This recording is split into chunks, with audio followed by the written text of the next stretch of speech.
Hello student, गई काले આપણે બંધ પ્રાચલોની ચર્ચા કરી હતી કે બંધના પ્રાચલોમાં બંધ લંબાઈ, બંધ કોણ, સહસંયોજક ત્રિજ્યા, વાંડવાલ્સ ત્રિજ્યા, બંધ લંબાઈ કોને કહીએ છીએ આપણે તો બે પરમાણુના કેન્દ્ર વચ્ચેનું અંતર છે એને બંધ લંબાઈ તરીકે ઓળખીએ છીએ।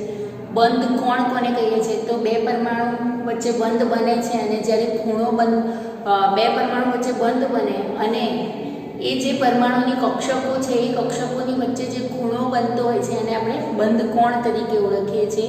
સહસંયોજક ત્રિજ્યામાં કે બંધ બનેલો છે એ બે પરમાણુના કેન્દ્ર વચ્ચેનું જે અંતર છે એ અંતરને આપણે અડધું કરીએ છીએ તો આપણને શું મળે છે?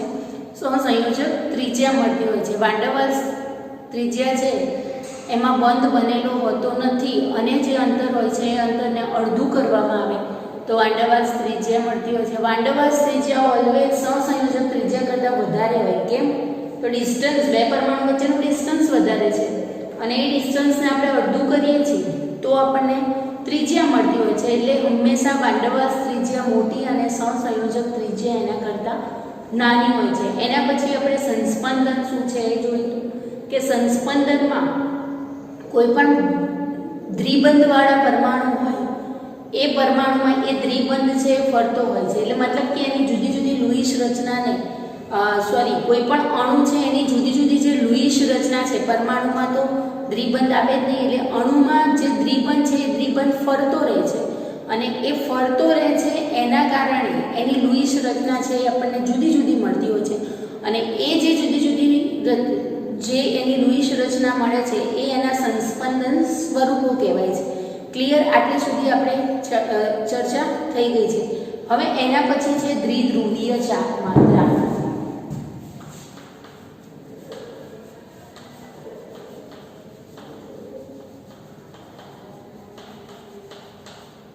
દ્વિધ્રુવીય ચાપ માત્રા μ q × r થાય। હવે દ્વિધ્રુવીય ચાપ માત્રા એટલે શું? તો આપણને ખબર છે કે જ્યારે સહસંયોજક બંધ બનતો હોય છે, સહસંયોજક બંધ બને ત્યારે એમાં ધ્રુવીભવન થતું હોય છે અને ધ્રુવીભવન થાય ત્યારે દ્વિધ્રુવીય ચાપ માત્રા બંધમાં અને અણુમાં દ્વિધ્રુવીય ચાપ માત્રા ઉત્પન્ન થતી હોય છે કે અણુમાં ધ્રુવીભવનને કારણે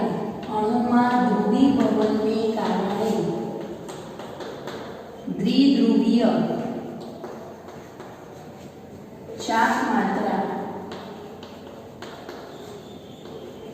ઉદ્ભવે છે। શું થાય કે HCl છે, ખબર છે કે આપણને કે HCl માં ધ્રુવીય સહસંયોજક બંધની રચના થાય છે। HCl માં ધ્રુવીય સહસંયોજક બંધ બને છે।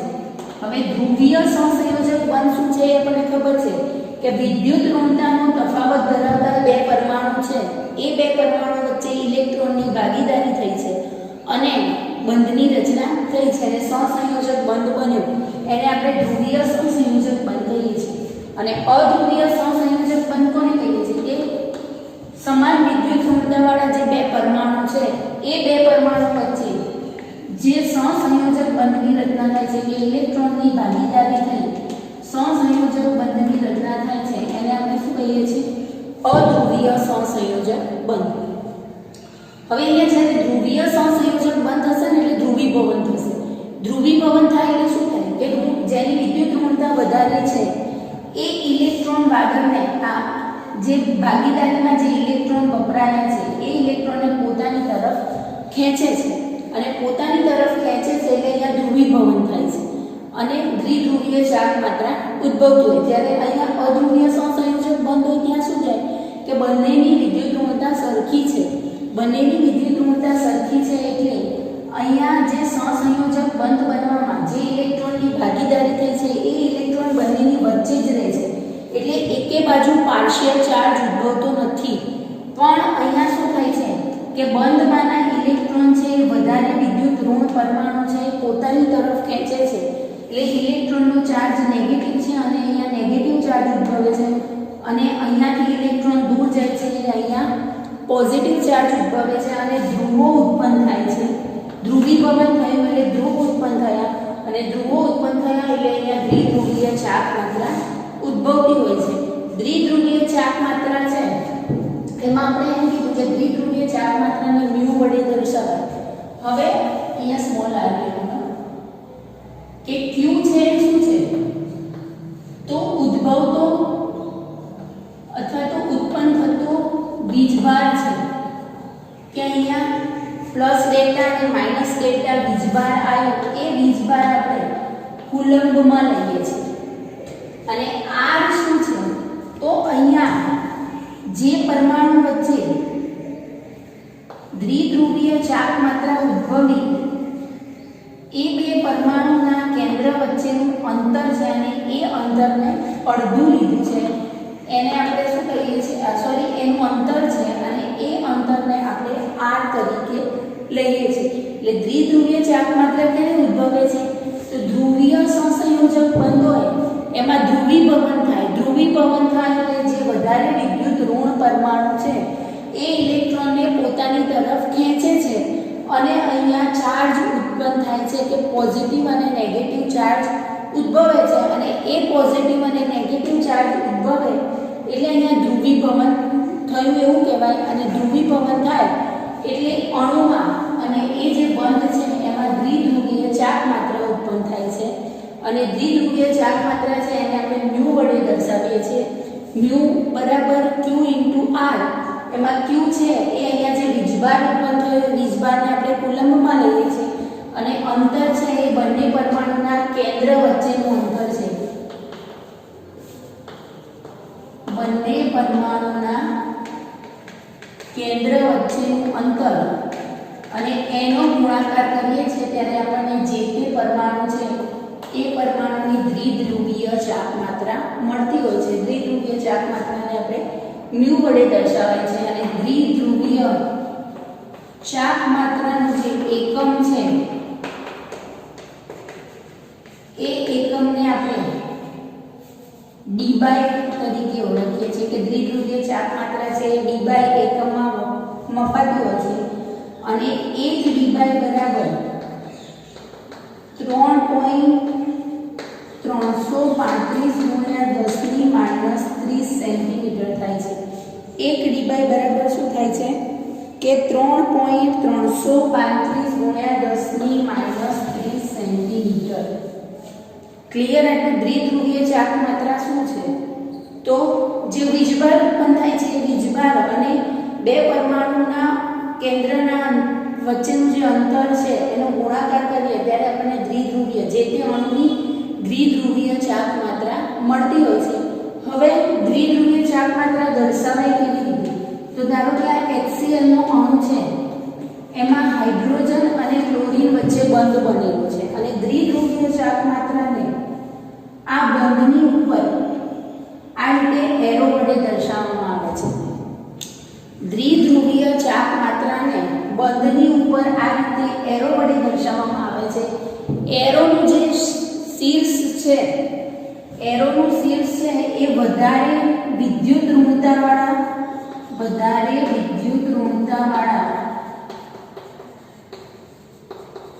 પરમાણુ તરફ હોય છે.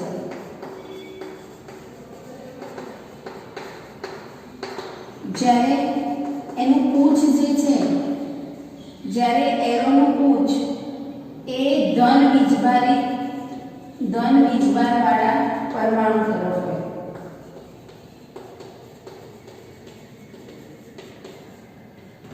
ક્લિયર?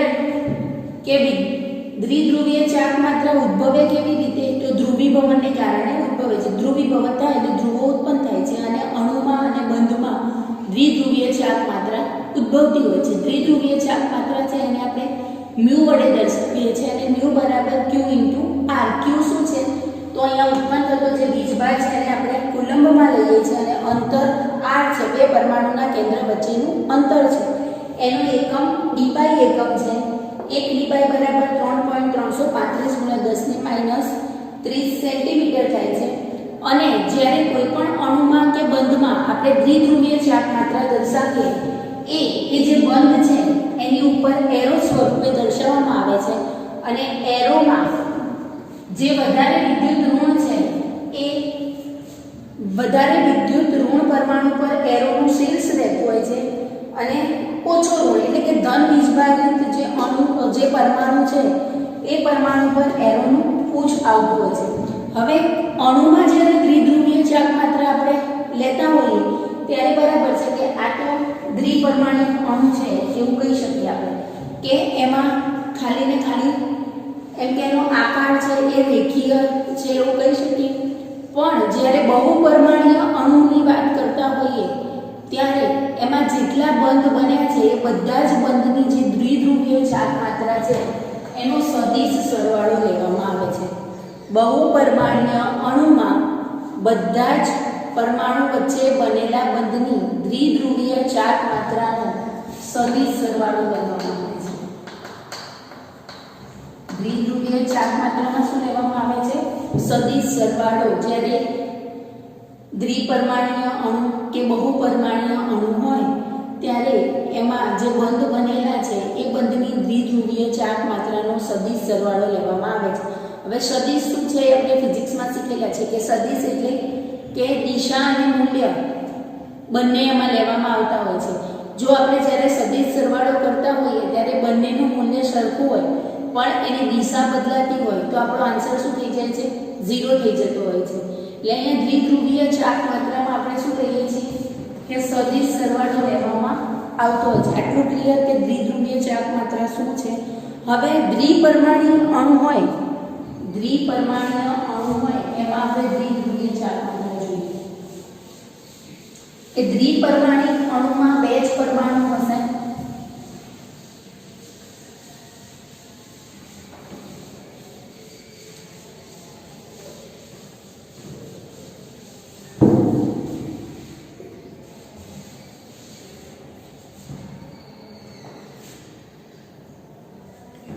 દ્વિપરમાણીય અણુમાં દ્વિધ્રુવીય ચાર્જ માત્રા દ્વિપરમાણીય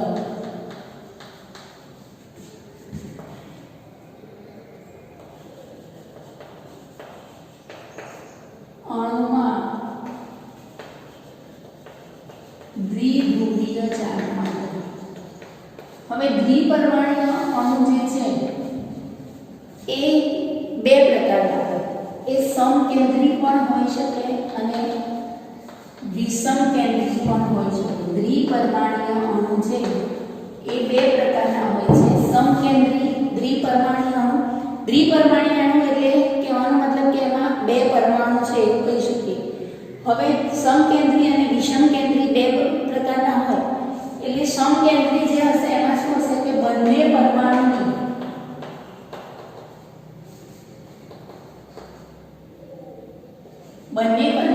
વિદ્યુત ઋણતા કેટલી હશે? સમાન હશે. વિદ્યુત ઋણતા સમાન હોય એવા પરમાણુને સમકેન્દ્રી એટલે કે આપણે અધ્રુવીય જે પરમાણુ કહીએ છીએ અધ્રુવીય સહસંયોજક બંધ બનાવતા જે પરમાણુ છે કે જેમાં અધ્રુવીય સહસંયોજક બંધ બને છે એને આપણે શું કહી શકીએ? સમકેન્દ્રી કહી શકીએ. અને એમાં બંને પરમાણુ જે છે એની વિદ્યુત ઋણતા કેવી હોય છે? સરખી હોય છે. કે ધારો કે H2 અણુ લો, O2 અણુ લો, N2 અણુ લો, F2, Cl2 આ બધામાં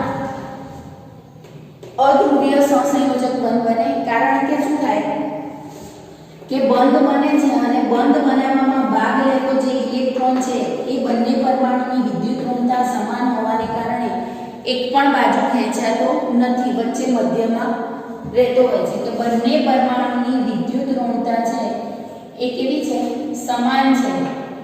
એટલે જે બંધના ઇલેક્ટ્રોન છે એ બંને તરફ કેવા ખેંચાયેલા રહે છે? સરખા ખેંચાયેલા રહેતા હોય છે. સમકેન્દ્રી પરમાણુમાં શું થાય કે બંને જે અણુ બનાવવામાં જે બે પરમાણુ વપરાયા છે એ બંને પરમાણુ છે એ બંને પરમાણુની વિદ્યુત ઋણતા કેવી છે? સરખી છે. એટલે બંધમાં ભાગ લેતા જે ઇલેક્ટ્રોન છે એ નથી આ બાજુ ખેંચાતા કે નથી આ બાજુ ખેંચાતા, વચ્ચે મધ્યમાં રહે છે. એટલે ત્યાં કોઈ ચાર્જ ઉત્પન્ન થતો નથી, ત્યાં કોઈ ધ્રુવો ઉત્પન્ન થતા નથી. અને ધ્રુવો ઉત્પન્ન ના થતા હોય ત્યાં દ્વિધ્રુવીય ચાર્જ માત્રા છે એ શું આવે? 0 આવે. ધ્રુવો ઉત્પન્ન થતા નથી. તેથી સમકેન્દ્રી પરમાણુમાં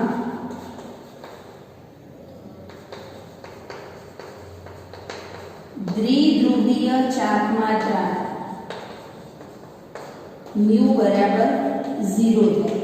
સમકેન્દ્રી પરમાણુ હોય ત્યાં ધ્રુવીભવન થાય નહીં, ધ્રુવીભવન થાય નહીં એટલે ધ્રુવો ઉત્પન્ન ના થાય, અને ધ્રુવો ઉત્પન્ન ના થાય એટલે એની દ્વિધ્રુવીય ચાર્જ માત્રા મ્યુ બરાબર શું આવે છે? 0 આવે છે। જ્યારે વિષમકેન્દ્રી પરમાણુ કેવા હોય કે બંને પરમાણુમાં વિદ્યુત ઋણતાનો તફાવત જોવા મળે છે। શોર્ટમાં કહીએ તો ત્યાં શું બને છે? ધ્રુવીય સહસંયોજક બંધની રચના થાય છે। ધ્રુવીય સહસંયોજક બંધની રચના થાય, અને ધ્રુવીય સહસંયોજક બંધ છે એ કેવા અણુઓમાં જોવા મળે કે જ્યાં વિદ્યુત ઋણતાનો તફાવત છે એવા અણુઓમાં ધ્રુવીય સહસંયોજક બંધ જોવા મળતો હોય છે। હવે ધ્રુવીય સહસંયોજક બંધ બન્યો હશે એટલે બંધ બનાવવામાં જે ઇલેક્ટ્રોનની ભાગીદારી થઈ છે એ ઇલેક્ટ્રોન છે એ વધારે વિદ્યુત ઋણ પરમાણુ તરફ ખેંચાયેલા હશે। વધારે વિદ્યુત ઋણ પરમાણુ તરફ ખેંચાય એટલે જે વધારે વિદ્યુત ઋણ પરમાણુ છે ત્યાં શું બને છે? વધારે વિદ્યુત ઋણ પરમાણુ છે ત્યાં નેગેટિવ ચાર્જ આવે છે, અને ઓછો ઋણ પરમાણુ છે ત્યાં પોઝિટિવ ચાર્જ આવે છે, અને ધ્રુવો ઉત્પન્ન થાય છે। ધ્રુવો ઉત્પન્ન થાય એટલે ધ્રુવીભવન થાય છે, અને ધ્રુવીભવન થાય એટલે દ્વિધ્રુવીય ચાર્જ માત્રા ઉદ્ભવે છે। ક્લિયર? કે શું થાય છે કે વિદ્યુત ઋણતાનો તફાવત હોય એટલે ઇલેક્ટ્રોન વાદળ છે એ વધારે વિદ્યુત ઋણતાવાળા પરમાણુ તરફ ખેંચાય છે અને ધ્રુવીભવન થાય છે। ધ્રુવીભવન થાય એટલે ધ્રુવ ઉત્પન્ન થાય છે, અને ધ્રુવ ઉત્પન્ન થાય છે એટલે એમાં દ્વિધ્રુવીય ચાર્જ માત્રા જોવા મળે છે। એટલે એવું કહી શકું દ્વિધ્રુવીય ચાર્જ માત્રાનું જે મૂલ્ય છે ને એ પ્રયોગોને આધારે માપવામાં આવે છે। એટલે આપણે ફિક્સ એવું ના કહી શકીએ કે અત્યારે કે આની આટલી જ છે। પ્રયોગના આધારે, એના આકારના આધારે, એમાં જે અણુ છે એમાં ઇલેક્ટ્રોનની ગોઠવણીના આધારે પ્રયોગો કરી પછી એની દ્વિધ્રુવીય ચાર્જ માત્રા માપેલી હોય છે, એનું માપન થતું હોય છે। એટલે આપણે અહીંયા એવું કહી શકીએ કે વિષમકેન્દ્રી જે પરમાણુ છે, વિષમકેન્દ્રી પરમાણુમાં દ્વિધ્રુવીય ચાર્જ માત્રા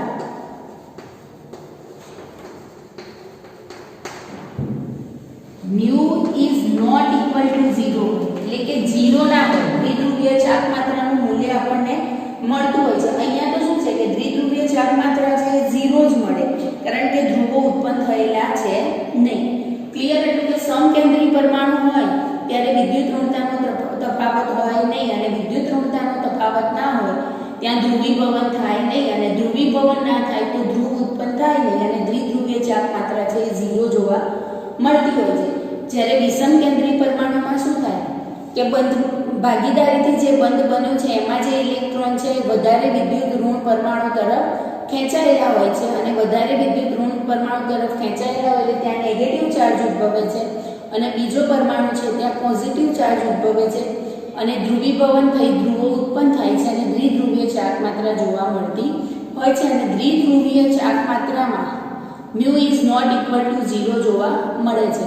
હવે બીજી વસ્તુ એ યાદ રાખીશું આપણે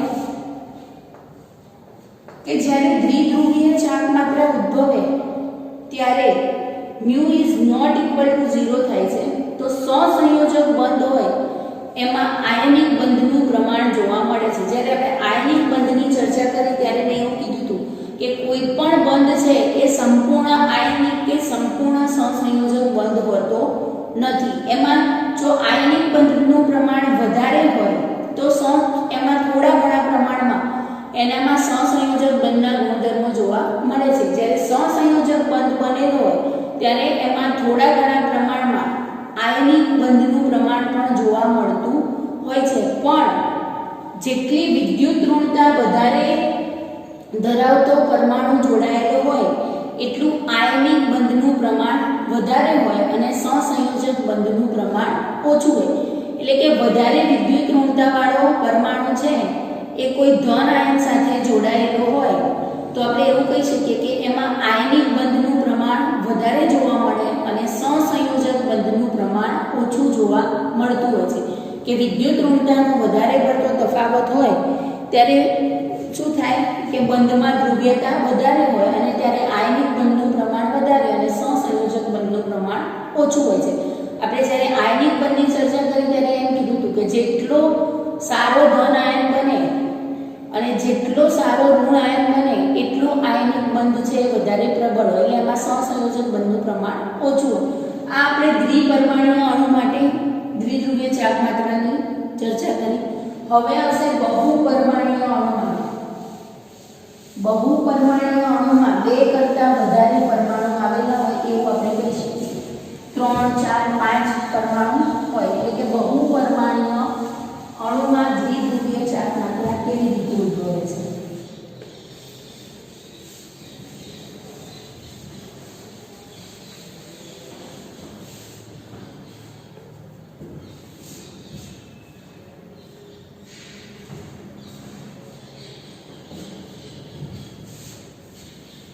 બહુપરમાણિક કહી શકું અથવા તો ત્રિપરમાણિક અણુ પણ હું એને કહી શકું કે ત્રિપરમાણિક અણુ એટલે આવો અણુ હોય AB2 પ્રકારનો કે એમાં મધ્યસ્થ પરમાણુ હોય અને એની આજુબાજુ બીજા બે પરમાણુ જોડાયેલા હોય છે. હવે એમાં પણ બે વાત પડશે કે અબંધકારક ઇલેક્ટ્રોન યુગ્મ ગેરહાજર અને અબંધકારક ઇલેક્ટ્રોન યુગ્મ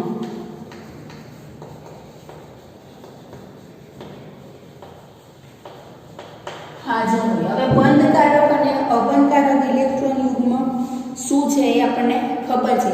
હવે જે અણુમાં અબંધકારક ઇલેક્ટ્રોન યુગ્મ ગેરહાજર હશે ને એનો આકાર જનરલી રેખીય હોય છે અને જે અણુમાં અબંધકારક ઇલેક્ટ્રોન યુગ્મ હાજર હશે ને એ અણુનો આકાર કોણીય હશે. એટલે કે અહીંયા આપણે એવું કહી શકીએ કે રેખીય અણુ અને કોણીય અણુ હોય એમાં દ્વિધ્રુવીય ચાપ માત્રા કેવી હોય છે? તો પહેલો તો પોઈન્ટ અહીંયા શું આવશે કે રેખીય અણુમાં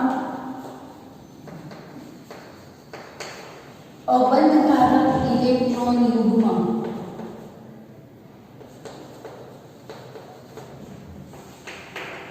ગેરહાજર કે અબંધકારક ઇલેક્ટ્રોન યુગ્મ ગેરહાજર છે મતલબ કે મધ્યસ્થ પરમાણુ જોડે બંધ બનાવ્યા સિવાયના કોઈ વધારાના ઇલેક્ટ્રોન અહીંયા છે નહીં.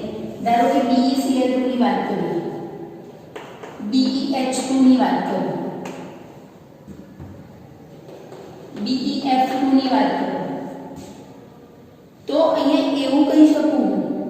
પછી CO2 ની વાત કરીએ તો અહીંયા એવું કહી શકાય કે મધ્યસ્થ પરમાણુ જે છે એ મધ્યસ્થ પરમાણુના બધા જ ઇલેક્ટ્રોન છે એ બંધ બનાવવામાં વપરાઈ ગયા છે. આપણે જ્યારે આગળ BACPR માં ચર્ચા કરી ત્યારે આપણે કીધું હતું કે અહીંયા અબંધકારક ઇલેક્ટ્રોન યુગ્મ, બંધકારક ઇલેક્ટ્રોન યુગ્મ, એનું સંકરણ એ બધું જ આપણે મધ્યસ્થ પરમાણુ માટે લેવાનું છે. મધ્યસ્થ પરમાણુ આપણે કોને કહીએ છીએ એ પણ ચર્ચા કરી હતી કે ઓછી વિદ્યુત ઋણતાવાળું જે પરમાણુ જે છે એને આપણે મધ્યસ્થ પરમાણુ તરીકે લઈએ છીએ. તો અહીંયા BeCl2 અણુ છે ને એમાં આપણને Be ની ઇલેક્ટ્રોન રચના ખબર છે કે બેરિલિયમનો પરમાણુ ક્રમાંક છે એ કેટલો છે? 4 છે અને 1s2 2s2 એની ઇલેક્ટ્રોન રચના થાય. એની બહારની કક્ષકમાં બે ઇલેક્ટ્રોન છે એ બે ક્લોરીન સાથે બંધ બનાવે છે અને એમની વચ્ચે બે ક્લોરીન સાથે ઇલેક્ટ્રોનની ભાગીદારી થાય છે અને એમની વચ્ચે બંધ બને છે. પણ મેં હમણાં એમ કીધું કે જ્યારે દ્વિધ્રુવીય ચાપ માત્ર આપણે લેતા હોઈએ છીએ ત્યારે વધારે વિદ્યુત ઋણ પરમાણુ છે એની ઉપર એરોનું શીર્ષ આવશે અને જે વિદ્યુત ધન પરમાણુ છે એની ઉપર એરોનું પૂંછ આવશે. પણ દ્વિધ્રુવીય ચાપ માત્રા છે એ શું છે? સદિશ સરવાળો છે અને સદિશ સરવાળામાં આપણે શું કરીએ કે સદિશ સરવાળો કરીએ ત્યારે દિશા અને મૂલ્ય બંનેને ધ્યાનમાં લેવામાં આવે છે. અહીંયા બંનેના મૂલ્ય સરખા છે પણ બંનેની દિશા કેવી છે? વિરુદ્ધ છે. એટલે અહીંયા દ્વિધ્રુવીય ચાપ માત્રા mu બરાબર 0 થાય. ક્લિયર? જે પરમાણુ રેખીય પરમાણુ જે છે એ રેખીય પરમાણુમાં અબંધકારક ઇલેક્ટ્રોન યુગ્મ કેવા છે? ગેરહાજર છે. અબંધકારક ઇલેક્ટ્રોન યુગ્મ એટલે કે મધ્યસ્થ પરમાણુના બધા જ ઇલેક્ટ્રોન છે એ અહીંયા બંધ બનાવવામાં વપરાઈ ગયા છે. મધ્યસ્થ પરમાણુ પાસે કોઈ વધારાના ઇલેક્ટ્રોન છે નહીં. અને જ્યારે એનો આકાર રેખીય હશે અને એના બંધમાં આપણે દ્વિધ્રુવીય ચાપ માત્રા લઈએ છીએ ત્યારે શું થાય છે કે સદિશ જે છે એ સદિશના મૂલ્યો સરખા આવે છે પણ સદિશની દિશા છે એ કેવી છે? વિરુદ્ધ છે. અને સદિશ સરવાળો થાય ત્યારે મૂલ્ય અને દિશા બંને ધ્યાનમાં લઈએ છીએ આપણે. એટલે mu બરાબર અહીંયા શું આવે છે? 0 આવે છે. એટલે એવું કહી શકું કે રેખીય પરમાણુમાં દ્વિધ્રુવીય ચાપ માત્રાનું મૂલ્ય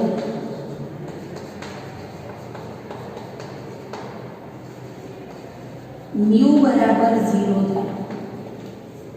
જ્યારે કોણીય પરમાણુ હશે ત્યારે અહીંયા શું હશે કે અબંધકારક ઇલેક્ટ્રોન યુગ્મ હાજર હશે. અબંધકારક ઇલેક્ટ્રોન યુગ્મ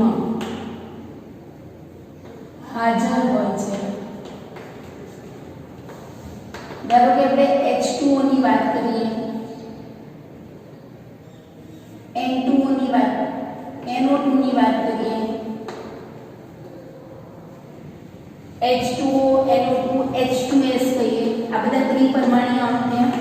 તો આ જે ત્રિપરમાણીય અણુ છે એમાં અબંધકારક ઇલેક્ટ્રોન યુગ્મ હાજર હોય છે. અને અબંધકારક ઇલેક્ટ્રોન યુગ્મ હાજર હોય ત્યારે અણુનો જે આકાર છે એ આકાર કેવો બને છે? કોણીય બને છે. અને જે મધ્યસ્થ પરમાણુ જે છે એ મધ્યસ્થ પરમાણુ પાસે બંધ બનાવવા સિવાયના વધારાના ઇલેક્ટ્રોન છે એ અહીંયા હાજર હોય છે. અને જ્યારે આવી દ્વિધ્રુવીય ચાપ માત્રા લેવામાં આવે ત્યારે સદિશના મૂલ્યો અને દિશા અહીંયા બંને OH બંધની વાત કરું, એક OH બંધા છે અને એક OH બંધા છે. જ્યારે દ્વિધ્રુવીય ચાપ માત્રાને દર્શાવું છું ત્યારે શું થાય છે કે આ રીતે આ બે સદિશ છે એનો સરવાળો કરું તો બંનેની દિશા વિરુદ્ધ નથી ત્યારે mu ની કિંમત મને મળતી હોય છે. અને એ પ્રયોગને આધારે સાબિત કરવામાં આવતી હોય છે.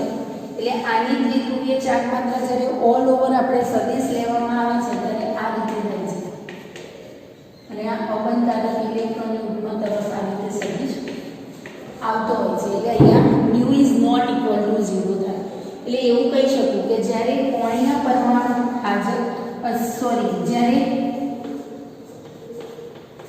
કોણીય અણુ જ્યારે અણુનો આકાર કોણીય હોય ત્યારે અણુનો આકાર કોણીય હોય ત્યારે mu is not equal to 0 થાય. ક્લિયર? દ્વિધ્રુવીય ચાપ માત્રામાં રેખીય અણુ હશે તો શું થાય છે? સદિશના મૂલ્યો સરખા છે પણ દિશા બદલાય છે. એટલે mu છે એ 0 મળે. સદિશ સરવાળામાં મૂલ્ય અને દિશા બંને ધ્યાનમાં લેવામાં આવે છે. જ્યારે કોણીય અણુ હશે ત્યારે સદિશની દિશા અને મૂલ્યો બંને કેવા છે? સરખા છે. દિશા વિરુદ્ધ છે નહીં. એટલે અહીંયા mu છે એ 0 થાય નહીં. mu પ્રયોગોને આધારે માપી શકાતી હોય છે. ક્લિયર? દ્વિધ્રુવીય ચાપ માત્રા શું છે? હવે બુકમાં એક એક્ઝામ્પલ આપ્યું છે તમને કે NF3 અને NH3 એમાં NF3 ની દ્વિધ્રુવીય ચાપ માત્રા જે છે એનું મૂલ્ય છે એ ઓછું છે અને NH3 ની દ્વિધ્રુવીય ચાપ માત્રાનું મૂલ્ય વધારે છે. વારંવાર આ પ્રશ્ન પૂછાતો હોય છે.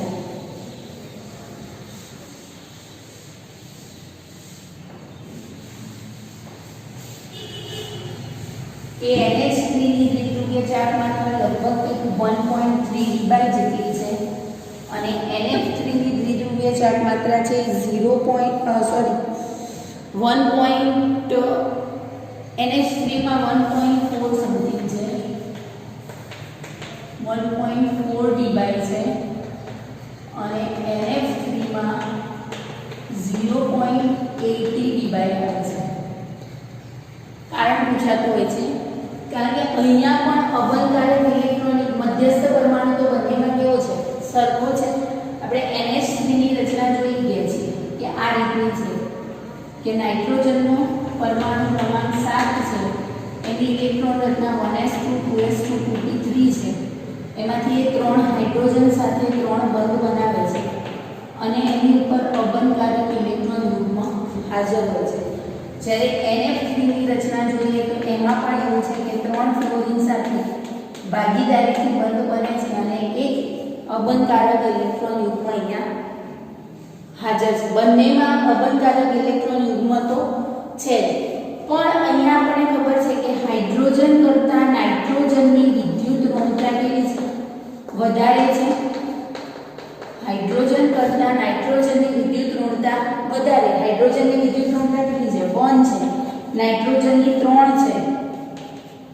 તો આની વિદ્યુત ઋણતા વધારે છે તો આપણે જે સદિશ બતાવીશું એ આમ નાઇટ્રોજન તરફ આવશે. એની જ્યારે દ્વિધ્રુવીય ચાર્જ માત્રા દર્શાવીએ આપણે તો આ રીતે દર્શાવીએ. આપણે કીધું કે વધારે વિદ્યુત ઋણ પરમાણુ હોય ત્યાં એનું શું આવે છે, શીર્ષ આવે છે અને ઉચ્ચ છે એ વિદ્યુત ધન પરમાણુ તરફ આવે છે. એટલે આનું જ્યારે પ્રયોગોને આધારે મૂલ્ય લેવામાં આવ્યું ત્યારે શું થયું કે બધા જ સદિશ છે એના મૂલ્ય કેવા છે, સરખા છે અને બધાની દિશા પણ કેવી છે, સરખી છે, વિરુદ્ધ દિશા છે નહીં. અને આ જે દ્વિધ્રુવીય ચાર્જ માત્રા છે આ ઇલેક્ટ્રોન તરફ પણ ઉપર અયુગ્મિક ઇલેક્ટ્રોન તરફ પણ ખેંચાયેલી છે એવું કહી શકું. આ રીતે બતાવીશું. જ્યારે અહીંયા શું થાય છે કે ફ્લોરિનની વિદ્યુત ઋણતા આપણને ખબર છે 4 છે અને નાઇટ્રોજનની વિદ્યુત ઋણતા કેટલી છે, 3 છે. તો ફ્લોરિન છે વધારે વિદ્યુત ઋણ છે એટલે સદિશ છે આપણને આ રીતે મળશે કે નાઇટ્રોજન તરફ એનું ઉચ્ચ આવશે અને ફ્લોરિન તરફ એનું શીર્ષ આવશે અને અહીંયા જે અબંધકારક ઇલેક્ટ્રોન યુગ્મ છે એ દિશા તરફ આપણે બતાવી શકીશું.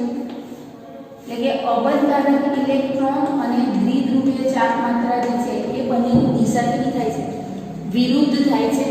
અહીંયા વિરુદ્ધ દિશા થઈ, આ સદિશની દિશા અને આ સદિશની દિશા આ થઈ એટલે દ્વિધ્રુવીય ચાર્જ માત્રા અહીંયા કેવી આવે છે, ઓછી આવે છે, જ્યારે NH3 માં વધારે આવે છે.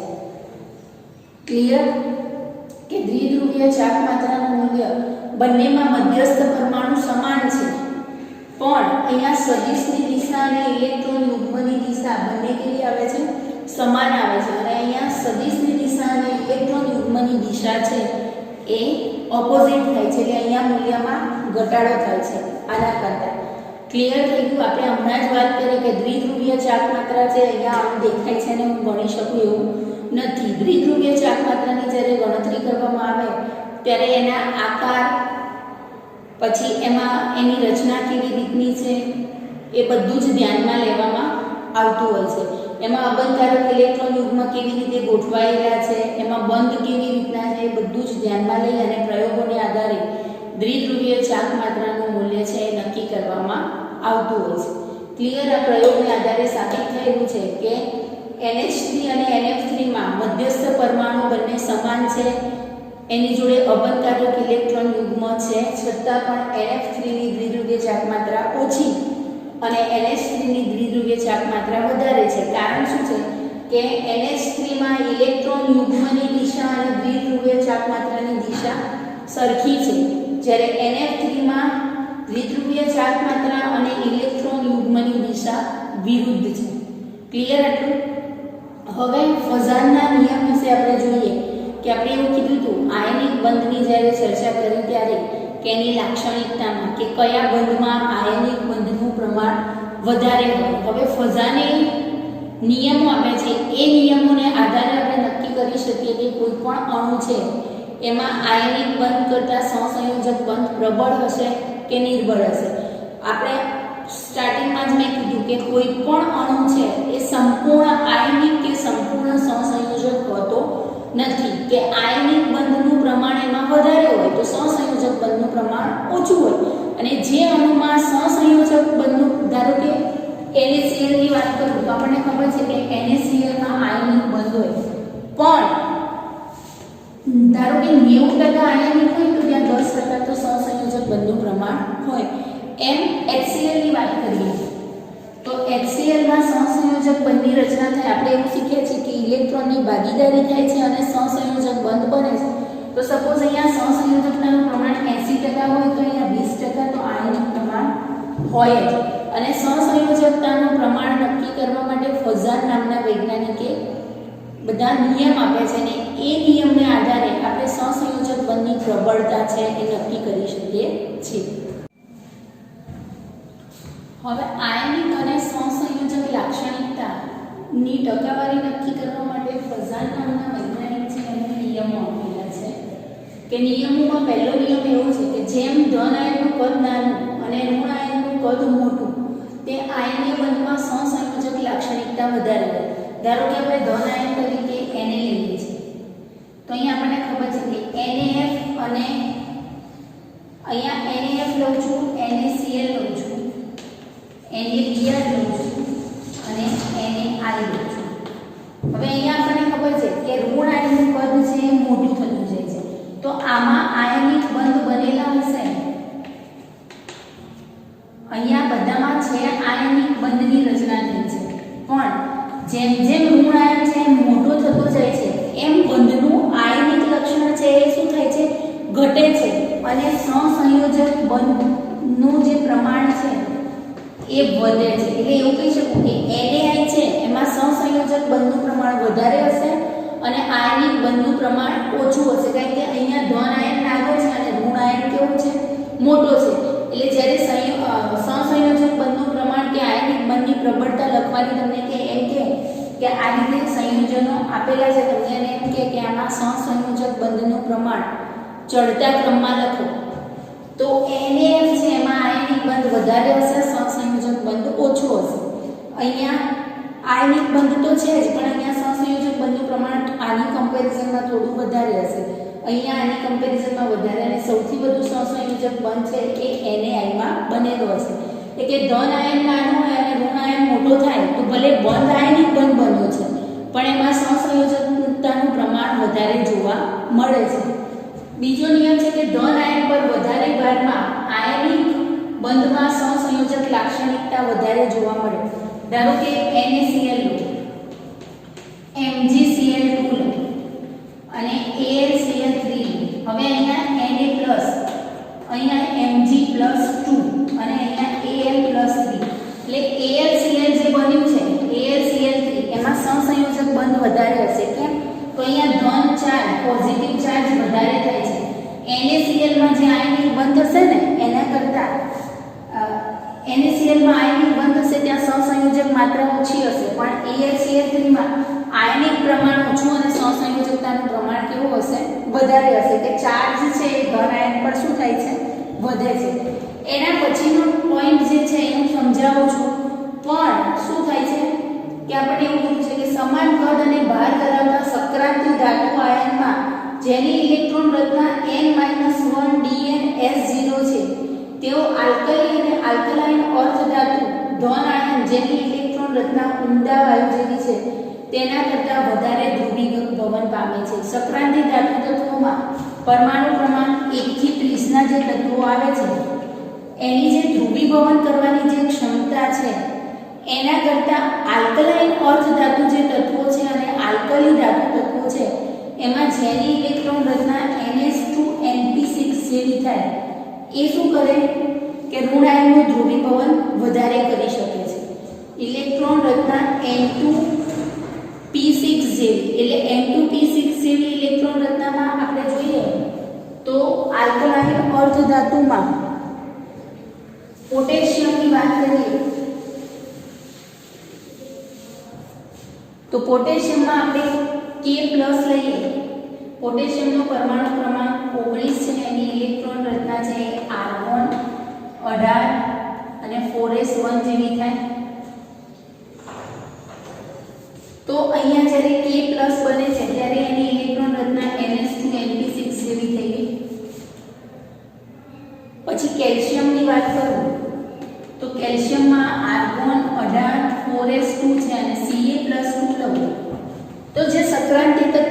સ્કેન્ડિયમ +2 લઈએ છીએ આપણે, વેનેડિયમ +3, કોપર +2, એ બધા કરતા આ K+ અને Ca+2 છે એ ઋણ આયનનું ધ્રુવીભવન બહુ સારી રીતે કરી શકે છે એવું કહી શકું, કારણ કે આની રચના આ 2 ઇલેક્ટ્રોન નીકળી ગયા એટલે અહીંયા NH2 જેવી રચના થઈ ગઈ. ક્લિયર હતું? એટલે કે એની જે ધ્રુવીભવન કરવાની ક્ષમતા છે એ સક્રાંતિ ધાતુ તત્વો કરતા કેવી છે, આ 2 ઋણ આયનનું ધ્રુવીભવન સારી રીતે કરી શકતા હોય છે.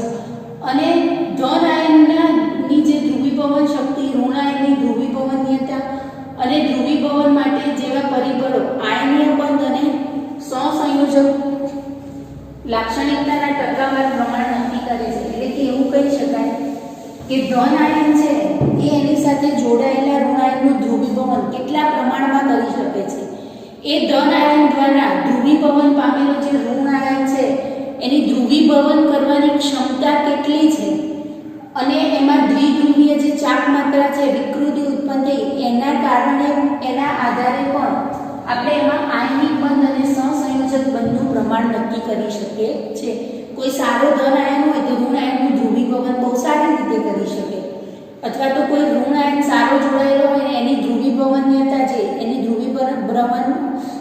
એનું જે ધ્રુવીભવન થાય છે એ ધ્રુવીભવન બહુ સારા પ્રમાણમાં થતું હોય તો શું થાય કે એમાં સહસંયોજક બંધની લાક્ષણિકતા વધારે આવે આયનિક બંધની કમ્પેરિઝન.